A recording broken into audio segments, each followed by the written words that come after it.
look at our website at farinasiddiqui.ca. So without further ado, I'll give the mic over for Sister Farina Siddiqui on empowering the Muslim youth. Jazakumullah khair.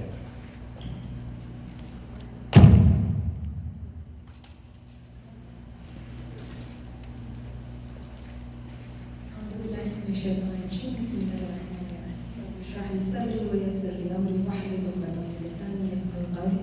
السلام عليكم ورحمة الله وبركاته. So how's everybody doing tonight? Thursday night, crazy traffic, but I see smiling faces, mashallah. So we're all here to learn from each other, alhamdulillah. So the topic I'm given is the empowering the Muslim youth. So when it comes to empowerment, there is a literal definition to empowerment. Can somebody help me with that? Anybody? What comes to your mind when you talk about empowerment? I know Q&A has to be at the end of it, but I would like to have an interactive discussion instead of lecturing so many of you who know a lot more than I do. So what comes to your mind when we talk about empowerment? What is empowerment? Giving power. Giving power? Okay. To give vision, to inspire. Okay. Inspire, giving power. To build confidence in a person. To build confidence, right? To enable them. To empower them, to enable them to give authority and giving power to somebody to do so much more than they can imagine or they can assume they can, right? So that's the definition of empowerment. When we talk about forms of empowerment, there are different forms. And no particular category, but there are different forms: social, economic, political, educational, and spiritual empowerment. Unfortunately, when we talk about Muslim youth empowerment or Muslim youth engagement per se, we're only focused on the spiritual part. We're only focused on teaching them tajweed, we're only focused on teaching them tafsir and all that. What happens after that? Do we apply that? Do we actually use the knowledge gained from Quran after reading all the tafsir and everything? Do we engage Muslim youth? Unfortunately, no. So we're not actually focused on the other forms of empowerment, which is social, economic, educational, psychological. We're not focused on that. We're not engaging our youth properly to enable them, to empower them in literal sense. And we means community as a whole, the society as a whole. And we talk about society, we're talking about Muslim society. We're not talking about any other society or the Western society or the community we all live and thrive in.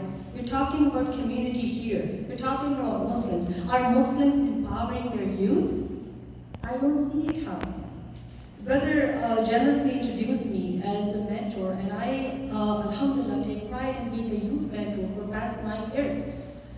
Am I happy? No, I'm not. Because there's a lot more that needs to be done when it comes to youth engagement, let alone empowerment. We're not engaging them. We're not building the spine in our youth. We're not building the credibility and the sense of pride in our youth when it comes to empowerment, when it comes to actually engaging them properly. When we talk about youth empowerment in a literal sense, we talk about all aspects. We talk about social, economical development, entrepreneurship development, skills development, business skills, educational skills. And what are we doing here? We're actually creating a force, an army of academically successful zombies who have no sense of pride, who have no sense of ownership of their own. When we talk about girls, and I'm not saying all girls are like that, but that's the majority of Muslim girls. They don't have sense of pride. They don't have, the knowledge about their deen, or actually don't know how to walk on this earth with their hijabi head held up high. I'm a mom of 3 young teens, and I see that happening in them as well. Am I the culprit? Maybe, maybe not. Or maybe we as a society on the whole are not doing our job like our ancestors did. They had so much sense of pride for the youth when there was no age of social media, all the YouTube sensations, all the Instagram posts, the memes that actually motivate you or give you that power boost of iman, right? There was nothing like that. They were only and only focused on 2 things: Allah and their identity. And we're not giving that to our girls today. How many of us watch the famous Turkish show, Portugal, Resurrection of Portugal? We're all fans, right? What do we see from that show? I know a lot of drama is there, right? It's a story, it's a show, right? And they want the audience, they want the viewers to be engaged. But there's a strong historical value attached to that show, and it talks about a story of a Ghazi, right? Who actually put a lot of love and fear of Allah in everything that he did, or his family did. Do we see it here? No. When we go to university, we're so focused, our girls, and I'm still talking about girls, we're so focused about how we look, how we engage, how we fit in, how do we look more Western and less Eastern or less Islamic, right? And if we do, with Allah's will and mercy, we are not fitting in. We have anxieties, we have stresses, we have so many mental health related challenges that our girls deal with, just because they look more Muslims than look more Western. When it comes to boys, we don't see men, we see males, unfortunately. Anybody can be called a male just because, right?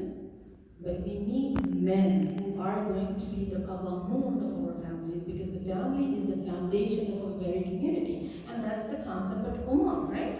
So are we producing, are we actually building men with a spine? Our men don't want to look too Muslim again, just like girls, right? Unlike girls, they don't wear hijab, right? And they're too shy to wear their heads and everything. They don't want to look visibly Muslim, they want to look visibly Western. And I'm not picking on brothers who wear suits or anything. I'm not talking everybody wearing top and long dresses and everything. No, that's not my intention. I'm talking about walking on the earth with your head held high as a Muslim man, conducting. There is a saying of Prophet Muhammad sallallahu alaihi wasallam. You all know that if people see your conduct and they don't inspire to Islam, you should review your faith.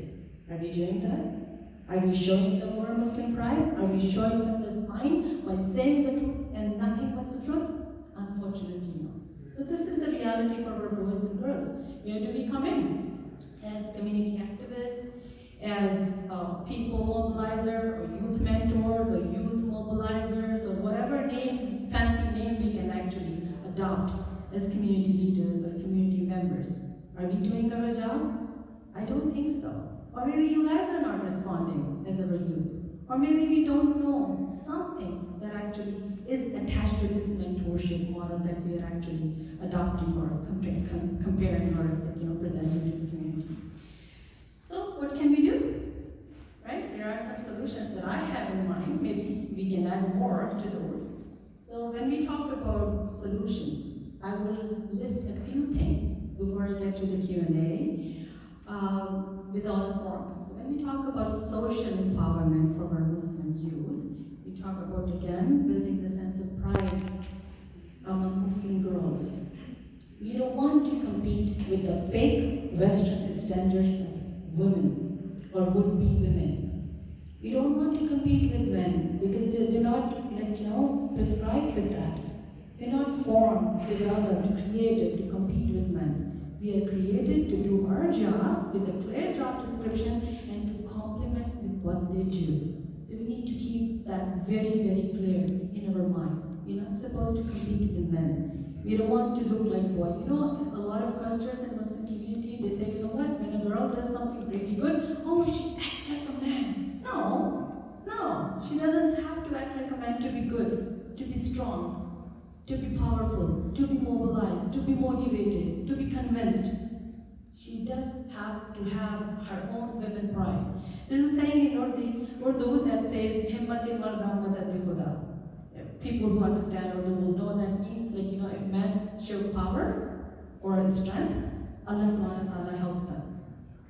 And when I talk to girls, and I mostly mentor girls, I tell them, "Himmati orta madad khuda." So when women show their strength, when women show their power, Allah subhanahu wa ta'ala helps equally the same way, right? So you need to remember that. ground the community, going to universities, to colleges, to your schools. Don't let anybody make you feel inferior, or don't let anybody decide on how you feel and think about yourself just because you look different, or you wear different, or you act different. Because your own are a set role model for your own self and your kind, right? So be proud of who you are and spread this message of pride among other girls. The second thing I would like to say is educational empowerment.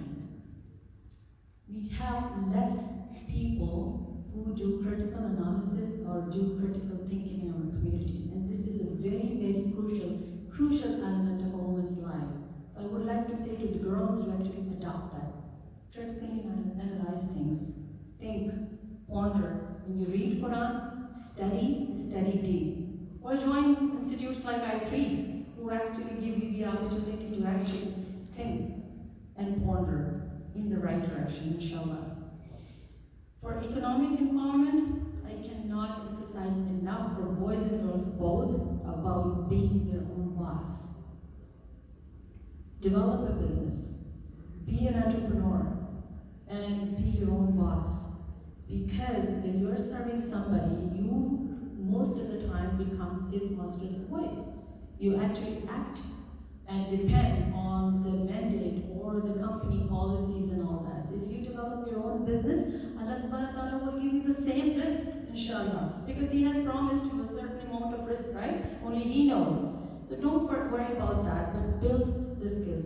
As a mom of teenagers, I teach them that your degree should always be your plan B. But that's my piece. I always say, build your business first and foremost, and then think about utilizing your degree as a plan B. So think about business, think about economic empowerment within yourself, being your own boss. And then come the psychological empowerment, building the self-pride, denouncing the false Western standards. I took the example of how women compete with men. Men want to compete with women as well in certain things. I can do this if she can do that.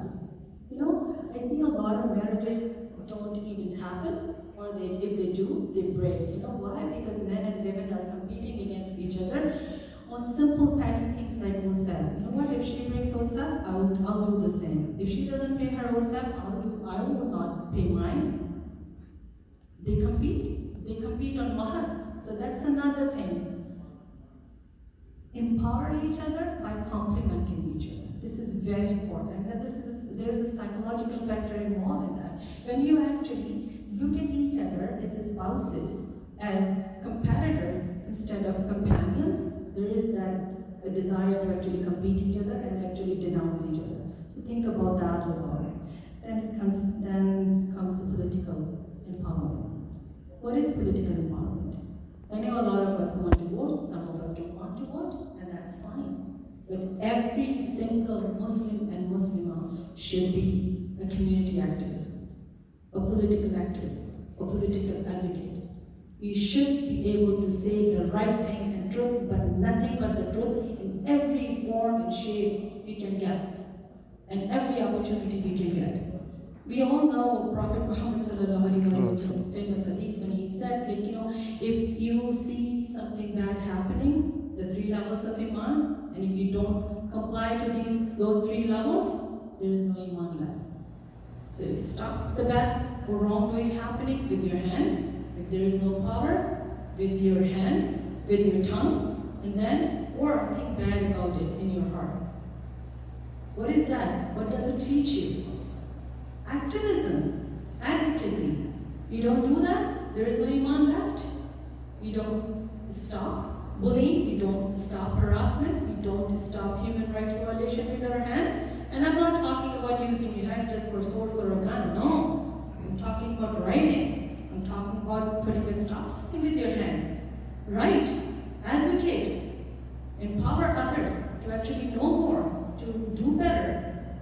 And then there is another power that a lot of us has been given or granted with, is power to speak. Speak the truth in all forms and shape wherever you can. The classroom, the workplace, community. This is the day and age of social media. You can pick up your iPhone, your Samsung, or whatever device you have, and record a video of any community problem, any community issue, and you will get the viewership. But you can only inspire the people with your advocacy, the political awareness, when you are saying the truth with the fear and love of Allah subhanahu wa ta'ala.